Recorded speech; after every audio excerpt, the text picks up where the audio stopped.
Audio Jungle.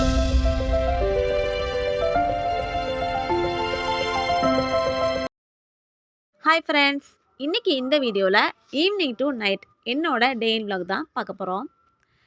Evening 5 மணி ஆகுது. பூனைக்குட்டிக்கு பசி வந்துடுச்சு, நான் பெற்ற பிள்ளைக்கும் பசி வந்துடுச்சு. என் மையன் தட்டெடுக்க போயிட்டான். அவனுக்கு 2.5 வயசு ஆகுது. தட்டெடுக்க போயிட்டான், பசி ஆல்ரெடி வந்துடுச்சு. 5 மணிக்கு தான் இப்போ தான் தூங்கி எந்திரிச்சான். 2 மணிக்கு தூங்கினவன் இப்போ தான் 5 மணிக்கு தான் எந்திரிக்கிறான். 2 பேருக்கும் சரியான பசி வந்துடுச்சு. அந்த இந்த பூனைக்குட்டியோட பேர் குட்டி, நான் வச்சது. இந்த குட்டிக்கு கொஞ்சம் பாலை ஊற்றிட்டு என் பிள்ளைக்கு இப்போ சாப்பாடு கொடுக்க போகிறேன். இவன் சோறு தான் நல்லா சாப்பிடுவான். மற்ற டிஷ்ஷை கம்பேர் பண்ணும்போது சோறு கொஞ்சம் ஓரளவு நல்லா சாப்பிட்ருவான். அதாவது தோசை, இட்லி, சேமியா, உப்புமா, சப்பாத்தி, பூரி இதை தவிர சோறுனா கொஞ்சம் 2 வாய் கொஞ்சம் கூட போகும். சோறு எடுத்து அதில் ரசம் ஊற்றி நல்லெண்ணெய் ஊற்றி கொடுத்துட்டேன். ஊட்டி விட்டான்னு கேட்டேன், ஊட்டிவிட வேணான்னு சொல்லிட்டான்.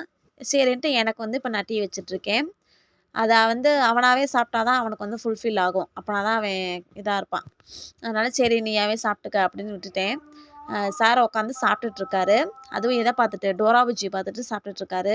எங்கள் வீட்டில் இப்போ எப்போ அவன் டிவி பார்த்து லிசன் பண்ண ஆரம்பித்தானோ அப்போலேருந்து சுட்டி டிவி தான் ஓடிக்கிட்டே இருக்குது. என்னை ஒரு சீரியல் கூட பார்க்க விட்றதில்ல, என்னை ஒரு மூவி கூட பார்க்க விட்றதே இல்லை. நான் செல்லு தான் வச்சிட்ருக்கேன், அவன் டிவி பார்த்துட்ருக்கான்.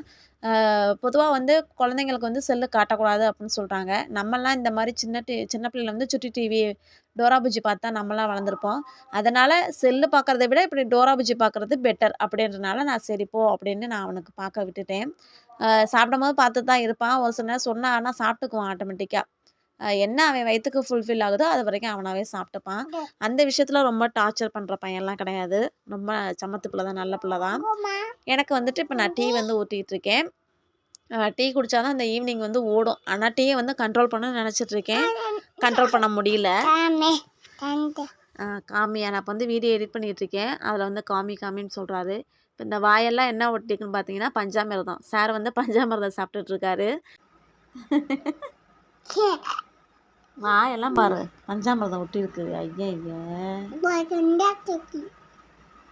ஏய் அடிச்சு விடுவேன். அடிச்சு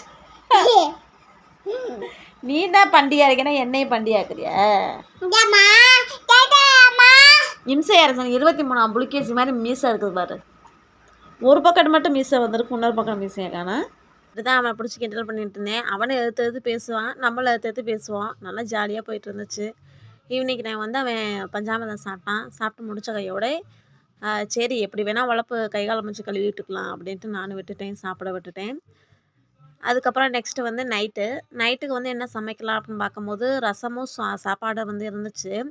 சரி அதுக்கு ஏதாவது தொட்டுக்க வைக்கலான்னு பார்த்தேன். கருவாடு இருந்துச்சு. சரி கருவாடை தொக்கு மாதிரி பண்ணிடலாம், அதையும் கூட சாப்பாட்டில் பரட்டி சாப்பிட்டா ரொம்பவே சூப்பராக இருக்கும்.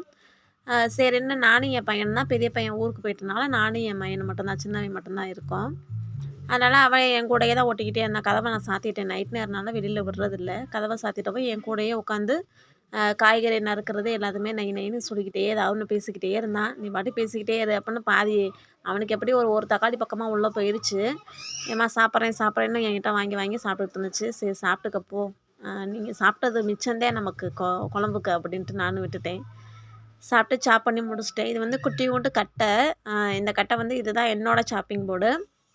இந்த மாதிரி பெரிய முறத்தை எடுத்து அதில் கட்டையை வச்சு நம்ம கட் பண்ணோம்னா அப்படின்னா ஈஸியாக இருக்கும். நான் என்கிட்ட சாப்பிங் போர்டெலாம் எதுவுமே கிடையாது. நான் இது தான் யூஸ் பண்ணிகிட்ருக்கேன். ரொம்ப நாளாக இது தான் யூஸ் பண்ணிகிட்ருக்கேன். சாப்பிங் போர்டு மரக்கட்டையிலே இருக்குது, பிளாஸ்டிக்கில் இருக்குது. பிளாஸ்டிக் கெடுதல் தான். மரக்கட்டையும் ரொம்ப நாள் ஸ்ட்ராங்காக இருக்கிறதில்ல. சரி போ அப்படின்ட்டு நானே இந்த கட்டையை வச்சு யூஸ் பண்ணிகிட்ருக்கேன். இப்போ அடுப்பு ஆன் பண்ணிவிட்டு வடை சட்டி வச்சாச்சு. அதில் எண்ணெய் ஊற்றி நான் எப்படி செய்வேன்னா எண்ணெய் ஊற்றிட்டேன். எண்ணெய் ஊற்றுனதுக்கப்புறம் வெங்காயம் போட்டு தாளிப்புக்கெல்லாம் ஐட்டம் எதுவுமே போடல. கருவாடுன்றனால நான் போடல. கருவேப்பிலை போட்டு வெங்காயம் குட்டி குட்டியாக நறுக்கி வெங்காயத்தையும் போட்டுட்டு, அப்புறம் தக்காளியும் ரொம்ப குட்டி குட்டியாக நறுக்கி அதையும் போட்டுட்டேன். போட்டு நல்லா தக்காளி நல்லா வெந்து வரணும். வெந்து வந்தால் தான் நல்லா கெட்டியாகும். நம்ம அந்த தண்ணியெல்லாம் வற்றி அந்த மசிஞ்சு சூப்பராக இருக்கும். நல்லா கொலன்னு இருக்கும். அப்படி இருந்தால் தான் சாப்பாட்லையும் பரட்டி சாப்பிட ரொம்பவே டேஸ்ட்டாக இருக்கும். ஆனால் ஃபஸ்ட் டைம் இப்போ தான் நான் வைக்கிறேன்.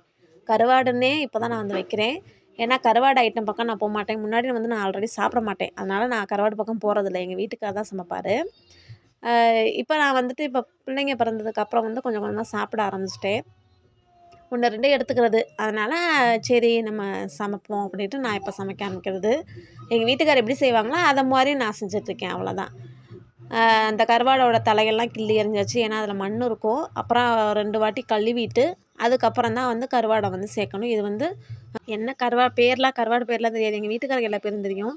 நமக்கு சமைக்கிறத விட அவ்வளோதான். அந்த கருவாடு பேர், இது என்ன கருவாடு பேர்லாம் எனக்கு தெரியாது. எங்கள் மாமியாருக்கு ரொம்ப நல்லா தெரியும். அவங்களும் நல்லா சமைப்பாங்க. எங்கள் அம்மாவும் நல்லா சமைப்பாங்க. நான் கொஞ்சம் வந்து டம்மி தான். அந்த எண்ணெய் பிரிஞ்சு நல்லா வந்துருச்சு. எண்ணெய் பிரிஞ்சு வந்துட்டாவே நம்ம சமைக்கிற சமையலுக்கு வந்து ஓரளவு நல்லா ரெடி ஆயிடுச்சு அப்படின்னு அர்த்தம். மசாலாலாம் உள்ளே வந்து அப்சர்வ் ஆயிடுச்சுன்னு அர்த்தம்.